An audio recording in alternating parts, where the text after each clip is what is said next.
James, nowadays Game of Thrones is obviously massive. Yeah. And I think it's fair to say you were quite a big part of that. Can you tell me a little bit about working on the series? When I was approached to play Lord Mormont, I hadn't read the books.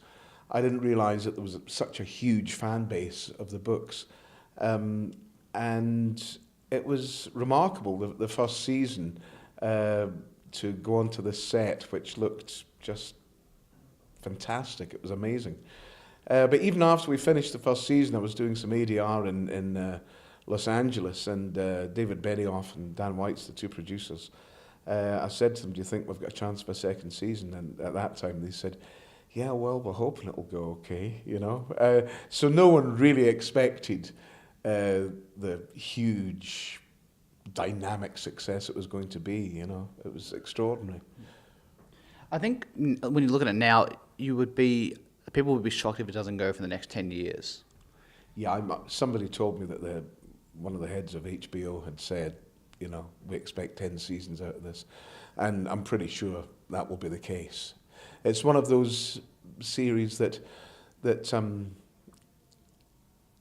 10 seasons wouldn't be a surprise, because it doesn't have a short arc. It can the stories can develop, the characters can change, and it's such a high quality series that I think the audience base will just grow and grow. And this isn't your first time working on a big epic. You've done a couple, and I think one that I personally really love is Braveheart. Yeah. Can you tell me a little bit about that? Yeah, Braveheart. Well, being Scottish, it was an extraordinary experience because where I was born, you could look across the river, and that's where William Wallace was born, in Elderslie. And so I was brought up with stories about William Wallace. I remember as a child reading about him, in Scottish history books. And so when Mel phoned me one night at 20 to 11 on a Saturday night, he phoned me from Los Angeles and I was in London. And I didn't believe it was Mel Gibson that was phoning me. And my wife said, "It's Mel Gibson for you." I said, "Oh yeah, really?" And it was.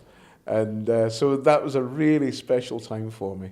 And to make such a great film, with fabulous performances, and Mel directed it wonderfully. It was. I'm very proud of being part of that team. A very small part, but I was part of that team. With it being such a big part of his childhood and growing up right across from it, where he was born, would you say that's one of your highlights of your career? It was certainly a game changer as far as my career went. I was a working actor and had done some decent films, but Braveheart changed everything. He just went on to a different level, which I'm very grateful for. But I'm even more grateful for being part of a film that people think that Braveheart was an anti-English film. It wasn't an anti-English film at all. It was about freedom and getting rid of dictators, and that's why I think it had such a following worldwide. Because it's about individual freedom, which William Wallace knew that had to be protected with their lives, and that's even more true now than it was then. That we are losing freedom by increments, and freedom is something that's so precious, and once it's gone, it's gone. You don't get it back. Is there any historic character that you would love to see on the big screen, or you'd like to be a part of or play? I have great interest in the founding fathers of America, and I would love to see a film about Thomas Paine, who was one of the founding fathers and was a great contributor to the American Constitution.